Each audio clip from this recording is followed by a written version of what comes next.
안녕하십니까, 레피드입니다. 12월 13일 두산 에너빌리티 보도록 하겠습니다. 네, 증시부터 보겠습니다. 코스피 0.03% 하락했고요. 코스닥은 0.01% 하락했습니다. 자, 오늘 증시는 시작부터 이제 크게 좀 상승을 하는 모습이었는데요. 중간에 이제 하락을 시작해서 마지막에는 보합으로 진행이 되었습니다. 오늘 이제 증시는 큰 변화 없이 마무리되었다라고 볼 수 있는데, 아무래도 이제 오늘 밤이죠. CPI 지표가 발표가 됩니다. 그래서 미국의 소비자 물가 상승률이 11월 달에 그 상승률이 발표가 되고, 거기에 대해서 좀 민감하게 지켜보고 있는 상황입니다. 간밤에 이제 미국 증시는 크게 반등을 좀 했습니다. 다우 나스닥 1% 이상 반등을 했는데요. 기대 인플레이션 지수가 떨어졌기 때문에 미국 증시가 좀 반등을 했습니다. 그래서 뭐 아직까지는 이제 CPI 지표에 대해서 경계를 하는 모습이지만, 그 기대 인플레이션 지수 자체도 큰 폭으로 이제 떨어져가지고 인플레이션이 서서히 잡히고 있다. 네, 급격하게 좀 빠르게 인플레이션 지수가 더 떨어질 가능성이 크다. 여기에 대한 기대감으로 미국 증시는 반등을 했습니다. 반면에 이제 아시아 증시는 시작부터 크게 반등을 하려다가 좀 떨어졌고요. 아무래도 오늘 밤에 그 지표 발표를 좀 경계를 하고 있는 것 같습니다. 자, 외국인 투자자 매물 위주로 이 증시 자체가 떨어졌고요. 오늘 코스피는 큰 변화 없었습니다. 그래서 계속해서 121선 근처에서 자리를 좀 잡고 있고요. 여기서 이제 증시가 같이 좀 반등을 해준다면 좋을 것 같습니다. 그래서 오늘 밤에 그 지표가 상당히 이제 중요한 영향을 미칠 것 같고요. 소비자 물가 상승률이 이제 떨어지게 되면은 인플레이션 지표가 떨어지고, 아무래도 경기 침체가 될 수 있는 그런 지표를 좀 원하는 것 같습니다. 뭔가 이제 우리 이 주식 시장에 대해서는 조금 딜레마죠. 네. 경기 침체도 사실 좋진 않지만, 지금은 시장에 대한 그런 유동성을 완화하는 그런 움직임에 대해서 주목을 하고 있기 때문에, 오히려 인플레이션보다는 경기 침체로 인해서 인플레이션이 잡히는 것이 좀 더 유리한 상황이 만들어지는 것입니다. 그래서 지금 좀 그런 움직임인 것 같고요. 계속해서 횡보를 좀 하고 있는데, 아무래도 오늘 밤에 그 지표에 따라서 단기간에 어떤 방향으로 움직일지는 또 결정이 될 것 같습니다. 자, 그래서 투자자 수급은 뭐 기관 투자자 조금 매수했고요. 외국인 투자자는 1,000억 정도. 그래서 사실상 뭐 크게 움직임이 없었다라고 보시면 될 것 같습니다. 그래서 지금 뭐 외국인 투자자, 기관 투자자 모두 좀 눈치를 살피고 있는 모습이고요. 오늘 밤에 그 지표가 생각보다 많이 떨어져서 이런 이 금리 인상에 대한 폭이 줄어들거나, 아니면 최종 목표하는 그 금리 인상이 더 낮아져서 오히려 빠르게 금리 인하 쪽으로 턴어라운드 할 수 있는 그런 분위기가 만들어진다면 이런 지표 자체는 상당히 크게 올라갈 가능성이 큽니다. 그래서 이전에 그 9월 달이었나요? 10월 달이었나요? 그때 나스닥이 한 4% 이상 급등을 하면서 마무리했었는데, 상당히 좀 주목을 하고 있는 지표입니다. 하지만 예를 들어서 이제 기대보다 더 떨어지는 것 아니고, 이제 기대치에 부합을 하거나 오히려 이제 조금 높을 수도 있죠. 근데 그럴 경우도 충분히 있습니다. 그런데 이 지표 자체가 이미 떨어진 폭이 있기 때문에, 사실상 이제 기대보다 뭐 0.1%라든지 뭐 0.2%라든지 조금 높긴, 만약에 높게 나오더라도 시장에 대한 그 큰 대세에 영향을 미칠 것 같지는 않습니다. 인플레이션이 조금 덜 잡힌다고 하더라도 그 기준금리 자체를 뭐 0.25%를 갑자기 0.75%로 갑자기 급격하게 올린다. 요거는 말이 안 되거든요. 그래서 이미 12월 달부터는 0.5%로 다 결정이 되어 있는 상황이기 때문에 큰 변화는 없을 것 같습니다. 그러나 이제 이런 투자 심리적인 부분에서 영향을 미칠 수 있기 때문에, 만약에 이제 조금 상회를 하더라도 단기적으로 조정을 받긴 하겠지만 장기적으로 다시 떨어지지는 않을 것이다. 이렇게 좀 말씀을 드리겠습니다. 차분히 그냥 지켜보면 되는 그런 타이밍인 것 같고요. 한번 기다려 보겠습니다. 코스닥 지수도 지금 반등을 하고 어느 정도 이제 계속 라인을 잡고 크게 치고 나가지는 못하고 있습니다. 그래서 61선에서 좀 반등을 하는 모습인데, 그거 한번 기다려 봐야 될 것 같고요. 이 코스닥에 대한 그런 월봉 추세는 꾸준히 지금 올라가고 있습니다. 그래서 지금이 이제 저점에 대한 적기 기술적으로 이제 그렇게 좀 분석이 되지만 대외적인 변수가 좀 있기 때문에 그런 것들 좀 살펴보고 있는 모습이고요. 한번 지켜보도록 합시다. 그래서 오늘 밤에 대한 그런 지표가 조금은 중요하게 보여집니다. 환율 자체는 1309원입니다. 크게 변화 없었습니다. 그래서 계속해서 이제 저점을 뚫고 내려가는 그런 추세에서 아직까지도 크게 이 환율이 반등은 하지 못했습니다. 그러나 단기적인 그런 하락세는 좀 멈춘 것 같고요. 1300원 수준에서 환율이 좀 자리를 잡아서 이렇게 횡보를 좀 하고 있습니다. 그래서 환율 자체가 만약에 이제 인플레이션 지수가 좀 높게 나온다면 치고 나갈 것이고요. 아니면 조금 더 내려갈 수 있죠. 그런 기대치보다 좀 더 떨어져서 이렇게 환율이 또 급락을 할 수도 있습니다. 이전에도 이 그 지표가 발표됐을 때 급락을 했었기 때문이죠. 그래서 그때가 이제 11월 11일 정도네요. 그래서 약 한 달 전인데 한번 시기를 기다려 보겠습니다. 자, 그래서 지금 안정적으로 좀 향하고 있는 상황에서 또 중요한 지표 발표를 앞두고 있습니다. 그래서 우리가 기대한 만큼 좀 안정화할 수 있는 그런 분위기가 만들어졌으면 좋겠습니다. 자, 그 다음에 이제 지수 선물이고요. 선물은 네, 미국 증시 선물 지수 플러스 그 다음에 유럽 증시도 같이 플러스입니다. 그래서 미국과 유럽 모두 좀 플러스로 진행이 되고 있는데 일단 아직은 뭐 크게 반등하진 못하고 있습니다. 그래서 보합 수준으로 진행이 된다라고 보시면 될 것 같고 아무래도 그 지표에 따라서 이 급등락을 좀 반복할 수 있습니다. 그래서 지표를 좀 기다리면서 오늘 밤을 좀 지켜봐야 되겠네요.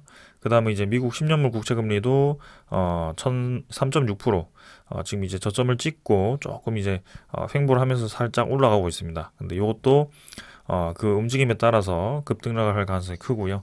요 수치도 한번 보겠습니다. 그래서 국채 금리와 그 환율, 그다음에 주식, 요거는 이제 상반된 방향으로 좀 진행이 될 것 같고요. 오늘 밤에 그 지표를 한번 보겠습니다. 그래서 오늘 요 정도로 증시 보고요. 네, 종목으로 넘어가도록 하겠습니다. 두산 에너빌리티 보겠습니다. 두산 에너빌리티 16,050원 네, 마무리했고요. 오늘 부합 마무리했습니다. 두산 에너빌리티 시작부터 이제 크게 반등을 좀 했는데요. 반등을 한 게 아깝게 이렇게 또 마지막까지 상승분을 다 반납을 하면서 마무리가 되었습니다. 사실상 이제 오늘 두산 에너빌리티 뿐만이 아니고 모든 종목이 다 그런 식으로 좀 진행이 되었고요. 이 코스피 지표가 시작으로 상승 시작으로 해서 쭉 떨어지면서 같이 좀 떨어진 모습입니다. 그래서 오늘은 지수 따라서 같이 그냥 상승분을 반납하면서 마무리가 되었다라고 보시면 될 것 같습니다. 시간의 거래는 뭐 살짝 증가한 느낌이긴 하지만 뭐 크게 변화 없습니다. 그래서 16,000원 정도로 마무리했고요. 일 거래량은 오늘 약간 증가했죠. 510만 주 정도로 증가했는데요. 이 500만 주도 그 최근 한 2, 3주 정도에는 등장하지 않을 정도로 상당히 지금 거래량이 많이 죽어 있는 모습입니다. 그래서 한 5일 정도를 지금 50원 상승, 보합, 50원 상승, 50원 상승, 보합 이런 수준으로 지금 주가 자체가 계속 멈춰 있는 모습이죠. 그래서 상당히 이제 16,000원 수준에서 주가가 많이 수렴을 했다라고 볼 수도 있는데요. 여기에 대해서 이제 계속 강조드리는 그 거래량이 나왔을 때 올라갈 수 있다라고 좀 주목을 하고 있습니다. 근데 오늘 오전에 이제 거래량이 살짝 나오다가 증시가 이제 빠지니까 같이 거래가 죽으면서 좀 빠졌고요. 아무래도 두산 에너빌리티도 증시가 좀 반등을 할 때 같이 올라갈 가능성이 좀 커 보입니다. 그래서 오늘 밤에 그 지표, CPI 지표를 좀 주목을 해서 볼 필요도 있을 것 같고요. 네, 분명히 지수가 좋은 방향으로 올라갈 때 두산 에너빌리티도 올라갈 수 있다는 것을 오늘 보여줬습니다. 그래서 상승분을 반납해서 누군가 주가를 눌렀구나라고 생각하기보다는 오늘 지표 자체가 모두 좀 변동성 있게 크게 올라가려다가 이제 눌러졌기 때문에 이렇게 마무리했다라고 보시면 될 것 같습니다. 자, 그 다음에 이제 일봉 차트 보게 되면은, 네, 계속 똑같은 자리 위치를 하고 있습니다. 그래서 한 5일 정도, 지금 거의 비슷한 종가로 진행이 되고 있고요. 오늘 21선을 치고 나가면서 조금 이제 기대를 했습니다. 그래서 거래량이 증가를 하면서 21선 치고 나가는 전형적인 이제 N자 패턴으로 좀 올라갈 수 있다라고 생각을 했는데, 이제 지표가 좀 빠지면서 이렇게 같이 하락을 했습니다. 그러나 만약에 오늘 CPI 지표가 기대 이상만큼 혹은 기대에 부합하는 수준으로 나온다면 증시 자체는 다시 한번 반등을 할 가능성이 크고요. 거기에 대해서 두산에너빌리티도 그동안 좀 횡보했던 이 흐름을 깨고 지수와 같이 올라갈 가능성이 큽니다. 그래서 그런 것들 한번 봐야 될 것 같고요. 만약에 이제 지표가 이제 생각보다 좋지 않게 나왔다라고 했을 때는 또 이제 61선 근처까지 또 하락을 할 수 있는 그런 부분이 생길 것 같습니다. 그래서 이 흐름 자체는 굉장히 유동적으로 움직일 수 있기 때문에 일단 단기적으로는 기술적인 분석이 뭐 크게 중요한 상황은 아닌 것 같고요. 흐름 정도만 이해를 하시고 가면 될 것 같습니다. 그래서 일단 이 21선과 61선 골든 크로스가 나오고부터 오랫동안 좀 횡보를 하고 있는데요. 이 우문구름을 돌파할 때 어떻게 돌파를 하는지 한번 지켜보겠습니다. 그래서 전형적으로는 여기서 계속 횡보를 한다면 21선이 떨어지면서 61선은 반등하고 그 사이를 돌파를 하는 그런 그림이 좀 만들기가 좋아 보이는데 한번 대외적인 그런 상황도 한번 봐야 되니까 천천히 한번 보도록 하겠습니다. 첫 번째는 이제 증시에 대한 흐름이고 두 번째는 거래량이 증가를 해야 된다. 이렇게 정리를 하겠습니다. 자, 그다음에 월봉 뭐 볼 필요는 없을 것 같고요. 투자자 수급을 보게 되면 오늘 기관 투자자 23만 주, 외국인 투자자가 66만 주를 매도했습니다. 그래서 오늘 이 투자자가 모두 매도했고요.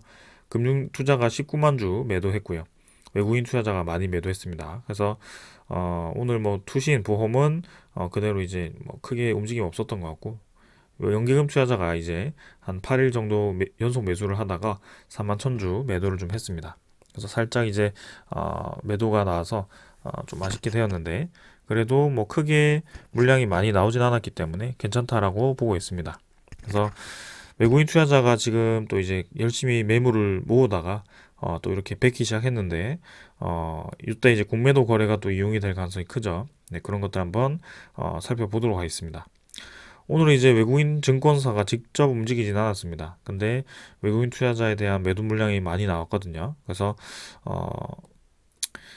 직접적인 그런 매도 물량이 출회하지 않고 또 다르게 또 물량이 나왔던 것인지 일단은 외국인 투자자에 대한 매물이 좀 많이 나왔습니다. 두산에너빌리티 이제 공매도 잔고도 확인을 해보시면 어제 공매도 잔고가 상당히 이제 많이 늘었죠. 그래서 JP모건과 모건서울이 매도했던 그 시기에 또 이렇게 공매도 잔고가 많이 늘었다라고 말씀을 드렸는데 그 시점을 시작으로 또다시 공매도 잔고가 조금씩 늘어나기 시작했습니다. 그래서 1448만 주로 12월 9일자로 지금 10만 주 정도가 공매도 거래가 잔고가 늘어났고요. 오늘 같은 경우도 이제 38만 주 정도로 공매도 거래량이 조금 증가를 했습니다. 그래서 이 공매도 잔고가 계속 또 증가하는 방향으로 가는지 그런 것들을 한번 체크를 해볼 필요가 있을 것 같은데요. 지금 상황에서 사실 공매도 잔고가 그렇게까지 늘어날 필요가 없다라고 보고 있는데 또 이 오늘 주가가 좀 떨어질 때 공매도를 이용했다라는 것이 좀 보여지는 것 같습니다. 특히나 이제 오늘 공매도 평균 가격을 보시게 되면 16,000원이죠. 16,300원이거든요. 그래서 종가보다 좀 이제 조금 높게 이 형성이 되었고 최고가 대비해서 중간 정도라고 한다면 이 공매도를 이용해서 주가를 눌린 것이 맞는 것 같습니다. 그래서 일단은 CPI 지표가 잘못 나올 가능성에 대비해서 미리 공매도를 쳐놓은 걸 수도 있고요.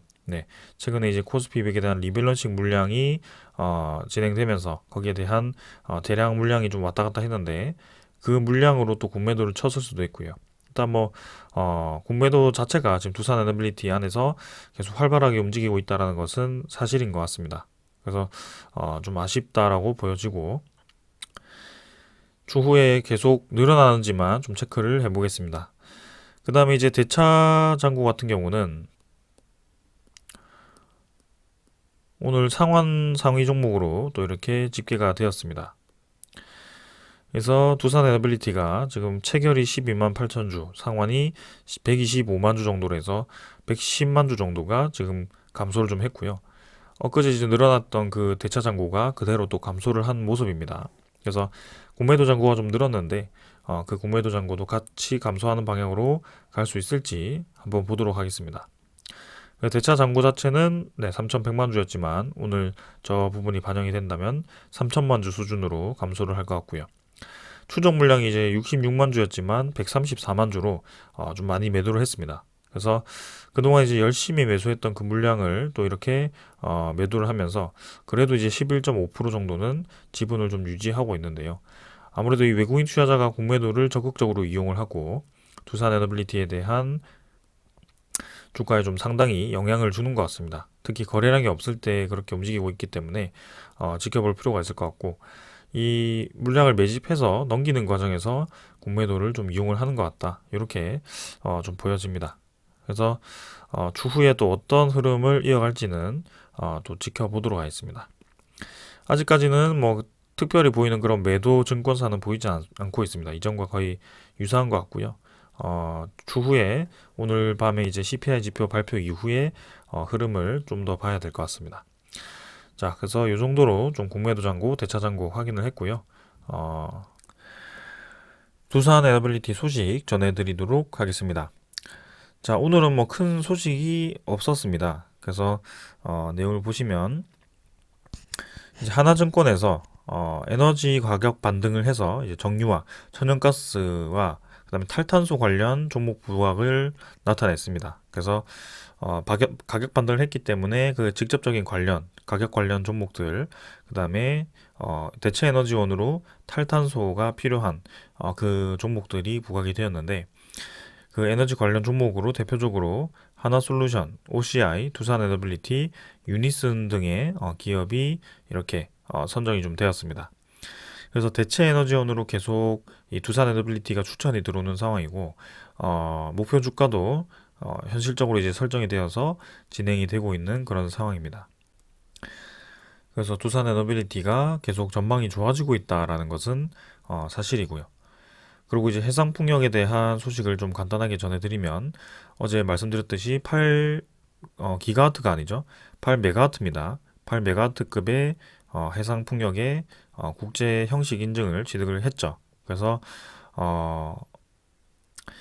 기존에 이제 3메가와트, 그 다음에 5.5메가와트, 8메가와트 이렇게 총 3모델이 있는데 그 세 모델을 이제 이용해서 이 두산에너빌리티의 풍력 시장을 넓혀갈 것 같습니다. 그래서 우리나라에는 제주 쪽, 그 다음에 그런 서해 쪽, 이쪽으로 이제 본격적으로 시장을 늘릴 것 같고요.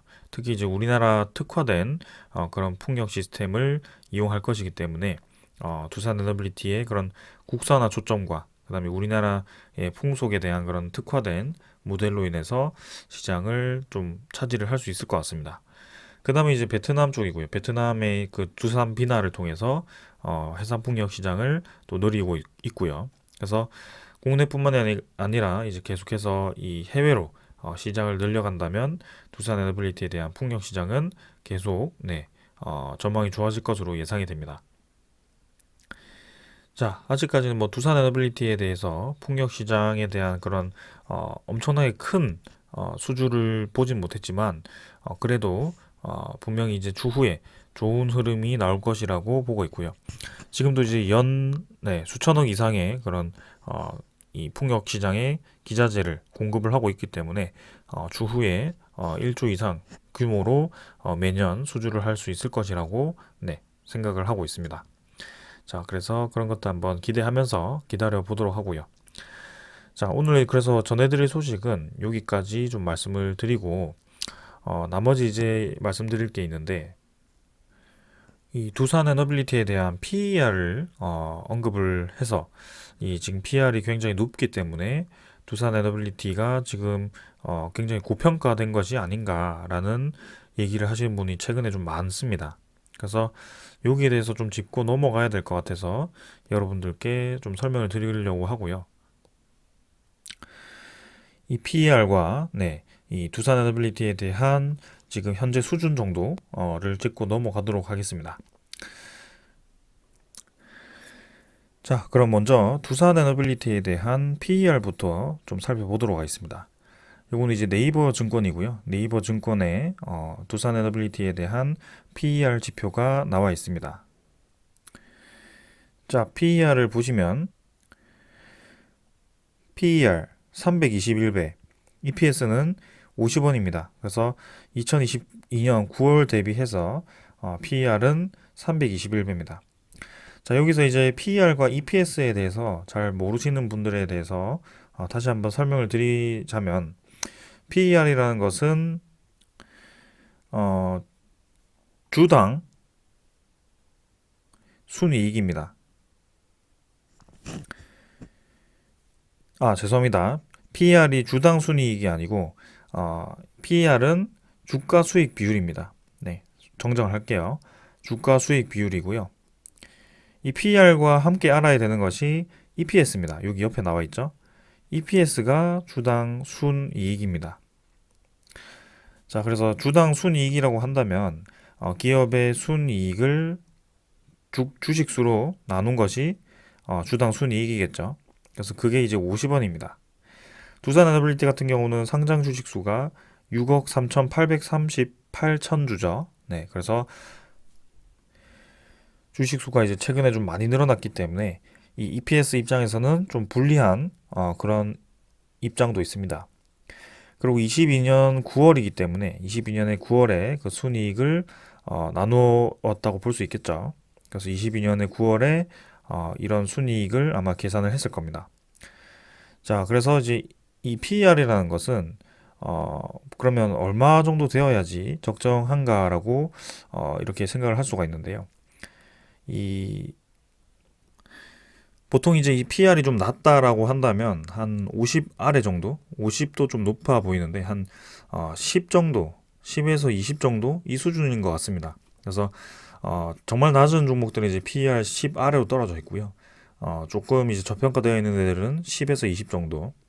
이제 100 이상, 50 이상 이렇게 넘어가는 종목들은 상당히 이제 고평가가 되어 있다라고 볼 수도 있습니다. 네, 일반적으로 이제 PER을 그런 지표로 좀 분석을 많이 합니다.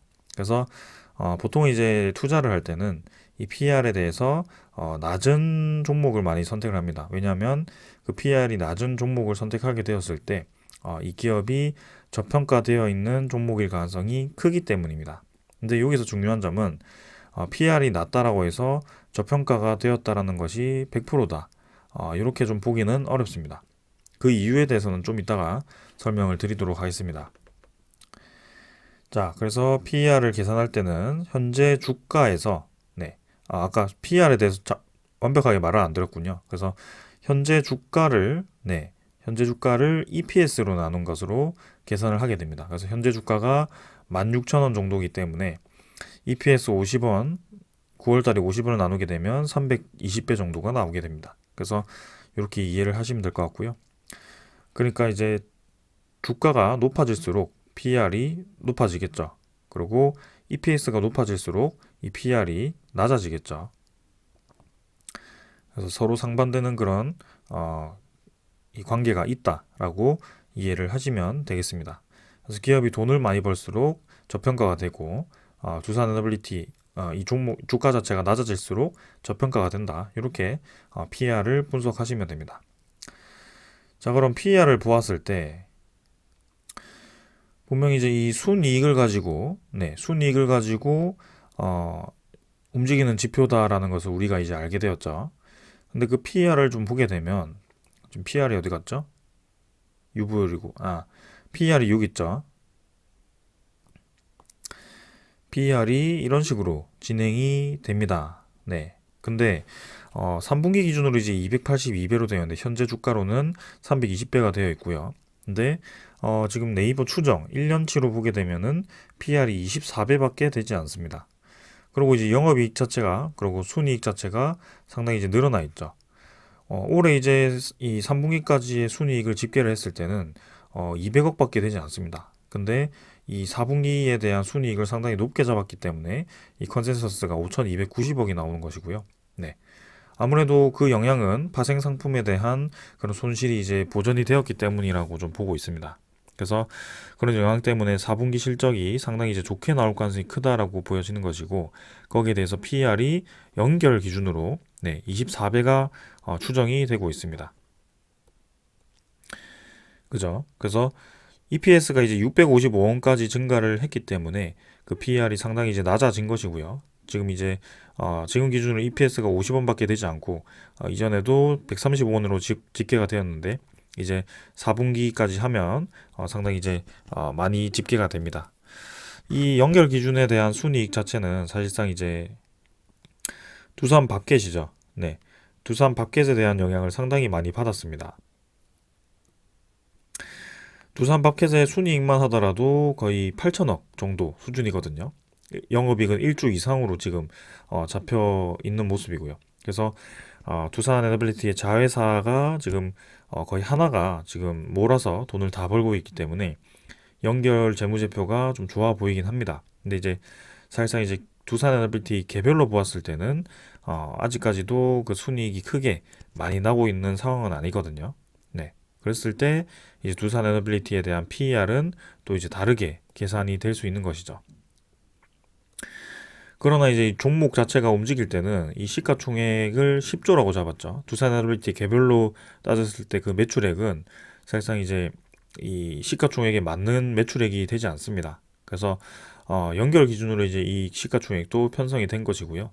두산 에너빌리티에 대한 그런 자회사 지분도 비중도 다 계산을 해서 이렇게 적정가를 잡아갑니다. 보통 증권사에서 그렇게 진행을 합니다. 그래서 그런 것들을 좀 이해를 하시면 될 것 같고요. 자, 그러면 이 PER이 지금 의미하는 게 예를 들어 이제 320배라고 합시다. 일단 뭐 24배까지 줄어들긴 합니다만 아까 제가 말씀드린 적정 수준으로 이제 감소하기도 합니다만 이 PER을 이제 보고 이 종목에 대한 투자를 절대적으로 좀 나누는 것이 과연 적합한 것인가에 대해서 좀 말씀을 드리려고 합니다. 자, 그래서 아까도 말씀드렸지만 이 PER이라는 것은 네, 주가 나누기 EPS죠. 그래서 주당 순이익을 기준으로 지금 현재 주가에 대한 비율을 나눈 것인데 자, 예를 들어서 이런 경우가 있습니다. 현재 주가가 크게 지금 네, 모멘텀이 없는 상태에서 EPS라는 것 자체가 현재 실적 기준이죠. 이 3분기 아까 3분기 9월 달까지의 실적 기준으로 들어간 것입니다. 자, 그렇다고 했을 때 제가 얘기하고자 하는 것은 자, 여러분들께 평소에도 좀 많이 설명을 드리는 이 케이스 중에 하나인데요. 자, 두산 에너빌리티의 케이스를 지금 이제 그래프로 한번 나타내 보겠습니다. 자, X축은 이제 시간이라고 하고요. Y축은 기업에 대한 성장성이라고 하겠습니다. 그리고 노란색 말고 이제 초록색으로 현재에 대한 그런 실적을 네, 그려보도록 하고요. 그 다음은 이제 이 분홍색으로 주가를 한번 그려보도록 하겠습니다. 자, 그래서 먼저 성장성부터 그려보겠습니다. 이 시간을 이제 어디서부터 잡느냐가 중요하겠지만 네, 다시 제가 그래프를 다시 그릴게요. 이게 네, 그래서 일단 주가부터 먼저 좀 그리도록 하겠습니다. 그래서 X축이 시간이고 Y축이 이제 노란색이 성장성이었고요. 그 다음에 초록색이 기업의 그런 실적이었고 분홍색이 주가였죠. 그 주가부터 먼저 그리겠습니다. 이 두산 에너빌리티라고 생각하고 주가를 먼저 그리겠습니다.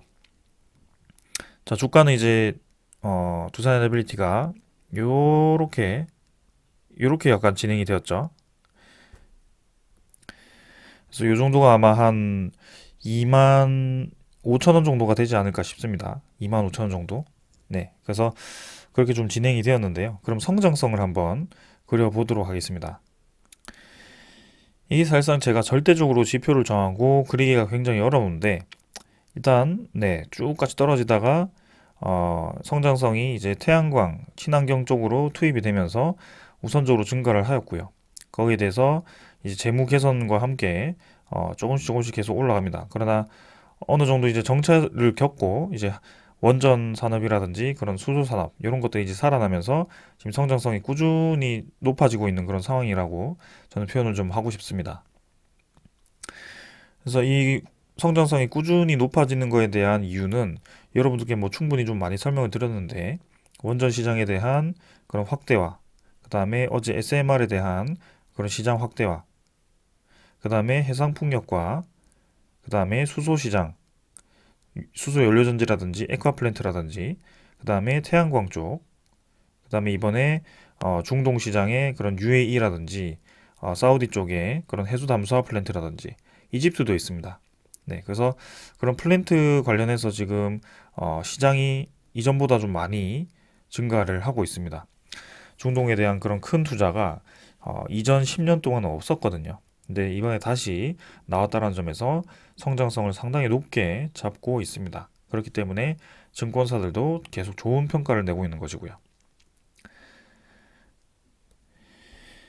자, 그 다음에 이제 실적을 그려보도록 하겠습니다. 실적 자체는 계속 좋지 않았습니다, 사실. 네, 실적이 점점 이제 떨어지는 시점이었죠.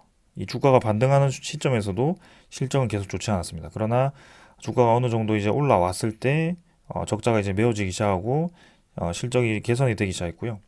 실적도 사실 증가를 했지만 크게 지금은 더 올라가지는 못하고 있는 상황입니다. 이전과 거의 유사하죠. 자, 그래서 제가 여기서 좀 표현을 하고자 했던 것은, 자, 성장성은 두산에너지 입장에서는 계속 증가를 하고 있는 상황이고, 그리고 주가 자체는 이제 좀 올라갔다가 어느 정도 이제 자리를 잡았는데, 이제 평소보다는 조금, 뭐, 올랐긴 했지만, 그래도 고점 대비해서는 지금 많이 내려 있는 그런 상태이다. 그리고 이제 실적을 보았을 때는 이제 적자를 만회하면서 어느 정도 실적이 좀 올라오긴 했습니다만, 분명히 이제 현재 그 실적이 두산에너빌리티에 대한 이 베스트에 대한 그런 실적이 아니라는 것입니다. 네. 그래서 이 성장성과 실적에 대한 괴리율이 이제 발생을 하기 시작했고요. 그럼 과연 이 괴리율에 대한 것을 PER이 설명을 해줄 수 있는가에 대해서 좀 생각을 해볼 필요가 있다라고 좀 말씀을 드리고 싶습니다. 이 성장성이라는 것이 이제 굉장히 이제 주관적일 수도 있고, 기업에 대한 비전을 바라보는 것이기 때문에, 네, 굉장히 좀 애매한 내용일 수도 있습니다만, 사실상 이제 그 PER이라고 하는 지표는 주가와 실적만을 가지고 계산을 한 지표이기 때문에 이 성장성, 이 성장성에 대해서 계속 제가 주목을 하는 이유는 이 주식 자체가 최근에 움직이는 패턴을 보았을 때 기대감, 심리적으로 많이 움직인다라는 것입니다. 그렇다고 해서 기대감과 심리적인 부분만으로 움직이는 주식을 했을 때는 상당히 이제 리스크가 큰 경향이 있기 때문에 이런 성장성도 가지고 실적도 좀 올라가는 그런 종목을 선택을 하는 것입니다. 그래서 베스트는 이제 PER은 낮은데 이런 성장성도 점점 높아지는 그런 종목이 베스트인데요. 그런 완벽한 종목을 찾기가 사실상 쉽지는 않습니다. 자, 그래서 증권사의 그 리포트를 한번 보시더라도 두산에너빌리티에 대한 실적 전망, 네, 목표 주가가 이제 2만 원인데 여기서도 이제 2025년 정도의 신규 수주를 10조 원, 11조 정도로 진행을 할 것으로 예상을 하고 있고, 그 중에 신사업이 5.3조 원으로 이렇게 잡아놨습니다.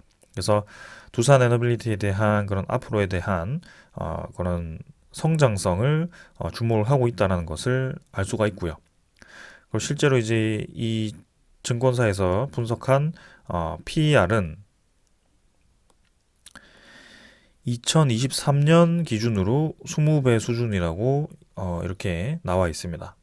그 말이라는 것은 지금 현재 2022년 9월까지의 그런 순이익이 아닌 2023년 추후에 이 대형 원전 밥켓에 대한 이 증가, 그 다음에 그런 여러 가지 좋은 상황들을 반영을 했을 때 이제 PR 20배라고 얘기를 하는 것이고요.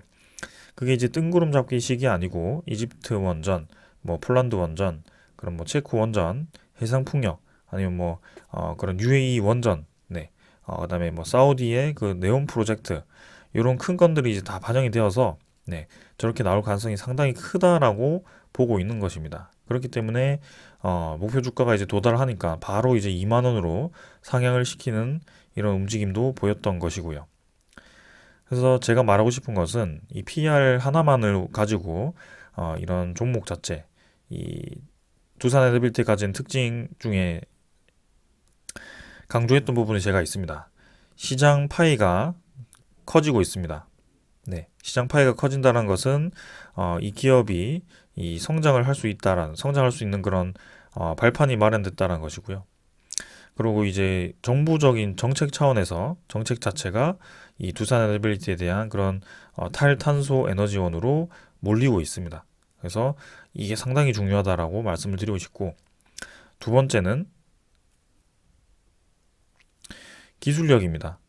아무리 이제 시장이 크더라도 경쟁사가 많고 그 진입 장벽이 높다라고 한다면 진입을 할 수 없죠. 실적을 낼 수 없습니다. 그러나 두산 에너빌리티는 거의 독보적인 기술을 가지고 있기 때문에 우리나라 원전의 수출이 일어났을 때 두산 에너빌리티 기술은 거의 100% 네, 필수적으로 들어가야 되고요. 그리고 미국의 소형 모듈 원전 그것도 이제 두산 에너빌리티와 네, 주기기 제작 기술이 필요하기 때문에 그렇게 협력이 가능했던 겁니다. 그래서 그런 기술력이 상당히 중요하다. 그리고 세 번째, 이제 적자 기업에서 만년 적자 기업에서 흑자 전환이 이루어졌고요.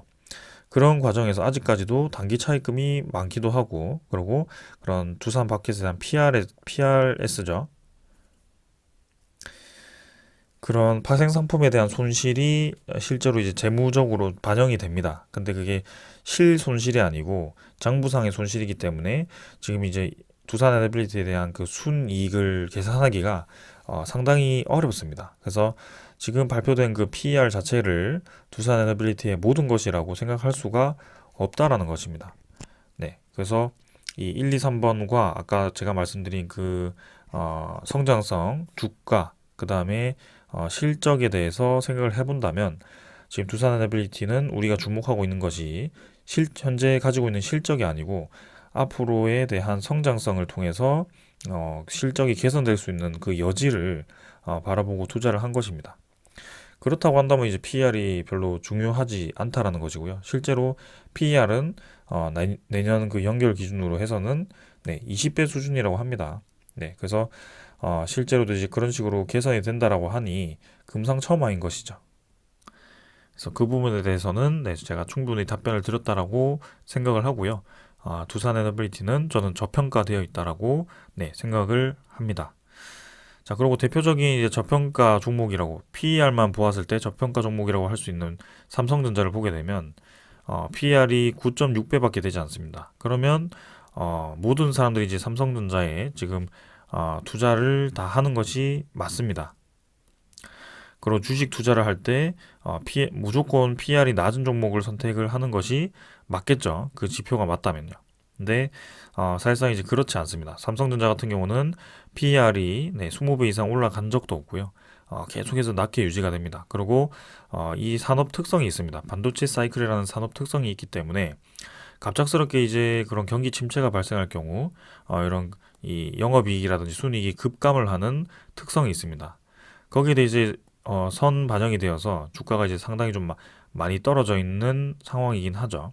네. 그래서 이때도 이제 PER이 상당히 이제 낮았을 건데 그것만으로 투자를 했을 때는 이런 결과를 얻을 수 있다. 그래서 분명히 PER은 참고로 볼 수 있지만 그 이외에도 분명히 이제 기업에 대한 성장성, 시장에 대한 상황 이런 것들도 같이 확인을 좀 하면서 진행을 해야 된다라고 말씀을 좀 드리겠습니다. 그리고 기업의 실적과 그런 PER에 무시하는 그런 섹터도 있었습니다. 그게 이제 메타버스거든요.